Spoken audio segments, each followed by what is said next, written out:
समय की बात है। गोकुल नाम की सोसाइटी में एक परिवार रहने आया। वो लोग उस सोसाइटी में नए नए ही आए थे। उस परिवार में राहुल, सविता और उनका 10 साल का एक बेटा भाविक रहता था। जैसे ही भाविक सोसाइटी के गेट के बाहर तक पहुंचता है, तभी से ही अपने सवाल जवाब शुरू कर देता है। वाह पापा, ये कितनी सुंदर सोसाइटी है। क्या हम इसी सोसाइटी में रहेंगे? हाँ हाँ बेटा, हम लोग इसी सोसाइटी में रहेंगे। देखो तो हमारा भाविक कितना खुश नजर आ रहा है। अब तो मेरे यहाँ पर नए नए दोस्त बनेंगे, ना मजा आएगा। हाँ हाँ बेटा, बहुत मजा आएगा। चलो अब अंदर चलो। जैसे ही वो लोग सोसाइटी के अंदर कदम रखते हैं, तभी जोर जोर से हवा चलने लगती है और भाविक को कुछ अजीब सा महसूस होने लगता है। मम्मी देखो तो, हमारे आते ही ये कितनी जोरों से हवा चलने लगी है। मुझे कुछ अजीब सा भी लग रहा है। नहीं बेटा, ये बस तुम्हारा वहम होगा। बच्चा समझकर सविता भाविक की बात को नजरअंदाज कर देती है।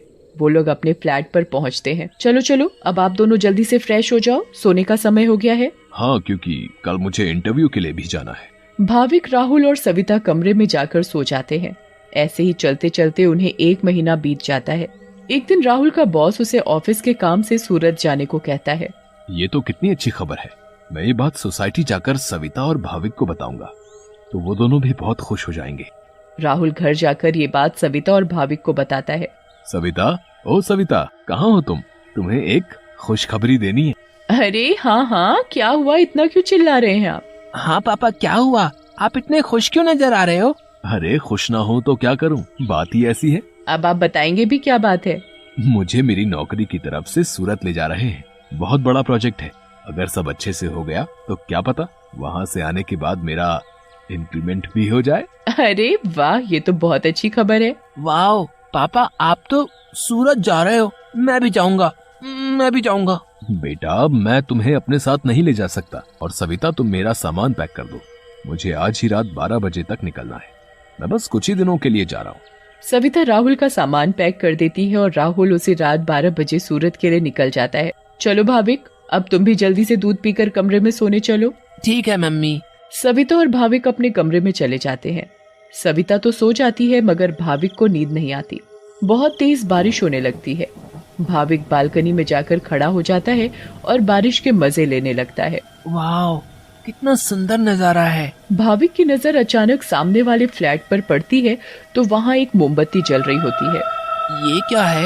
ये सामने से कैसी रोशनी दिखाई दे रही है? ऐसा लग रहा है जैसे कोई मोमबत्ती जली हुई हो।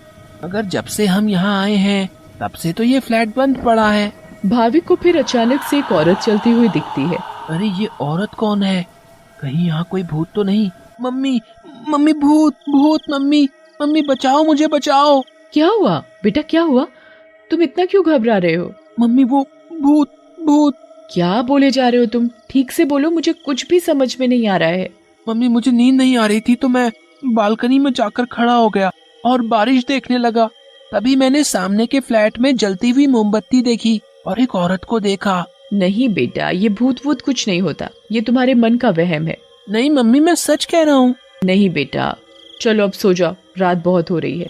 नहीं, मैं आपको लेकर जाता हूँ। अच्छा चलो, दिखाओ कहाँ है भूत। फिर भाविक सविता को बाहर लेकर जाता है।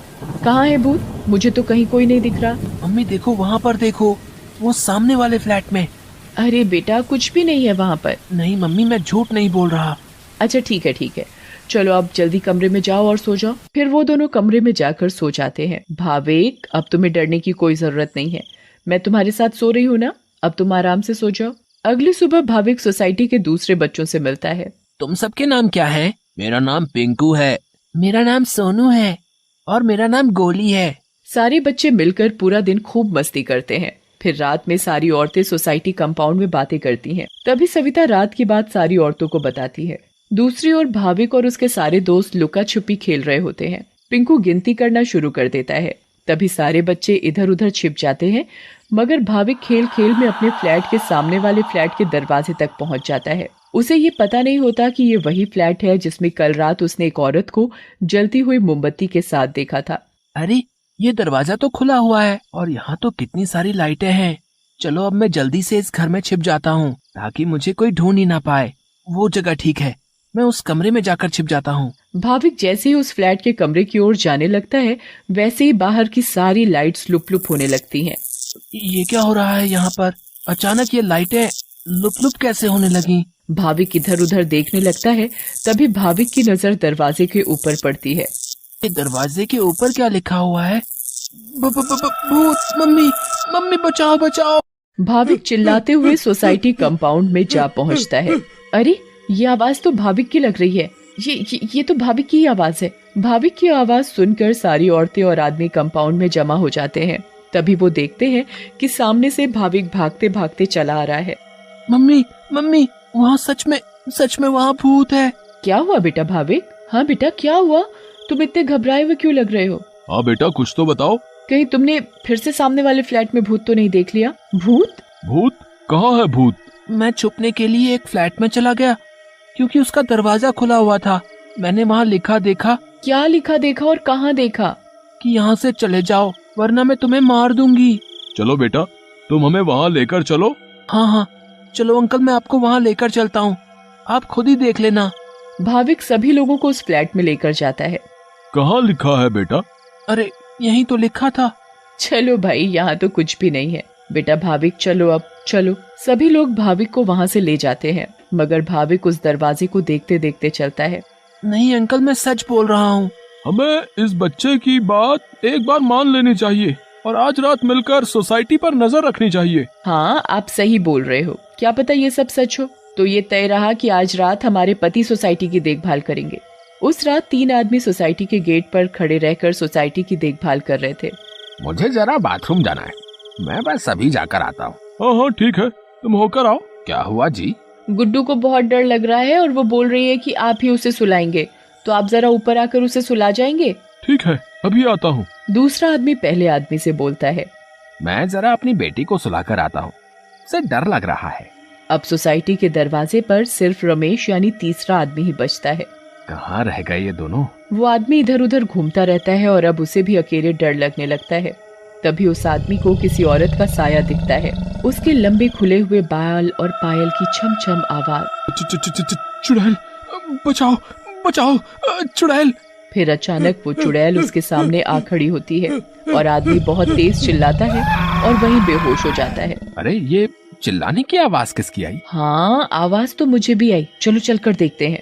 सारे सोसाइटी वाले अपनी बालकनी में आ जाते हैं तो वो क्या देखते हैं कि वहाँ रमेश बेहोश पड़ा हुआ था। ये आवाज कैसी आई थी? फिर सोसाइटी वाले नीचे आ जाते हैं तो वो वहाँ पर रमेश को जमीन पर पड़ा हुआ देखते हैं। सब जल्दी से नीचे आते हैं। सविता और भाविक भी नीचे आ जाते हैं। अरे, कोई इन्हें होश में लाओ। उठिए भाई साहब, उठिए। फिर कुछ ही देर में रमेश को होश आता है और वो सारी बात सोसाइटी वालों को बताता है जो उसके साथ कुछ देर पहले हुई थी।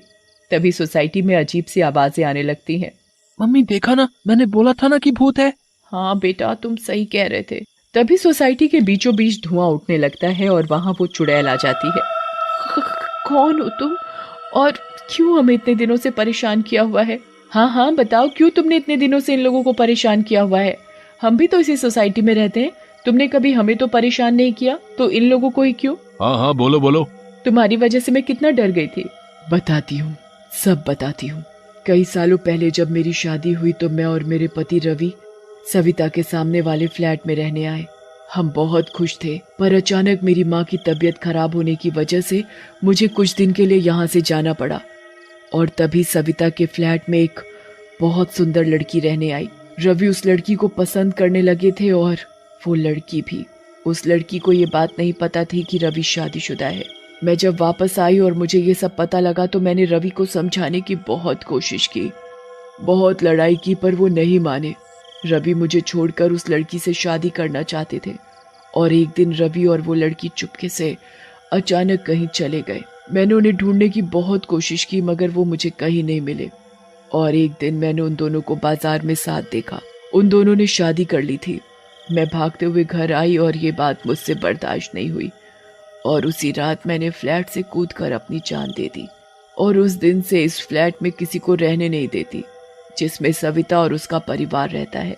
हमें बहुत दुख हुआ सुनकर जो भी तुम्हारे साथ हुआ, पर इसमें मेरे और मेरे परिवार का क्या कसूर है? हाँ आंटी, आप तो अच्छी आंटी हो, ऐसे कैसे कर सकती हो? चुड़ैल भाविक की मासूमियत देखकर पिघल जाती है। ठीक है, अब मैं तुम लोगों को कभी परेशान नहीं करूंगी। ऐसा कहते ही वो चुड़ैल हवा में गायब हो जाती है और कभी किसी को परेशान नहीं करती।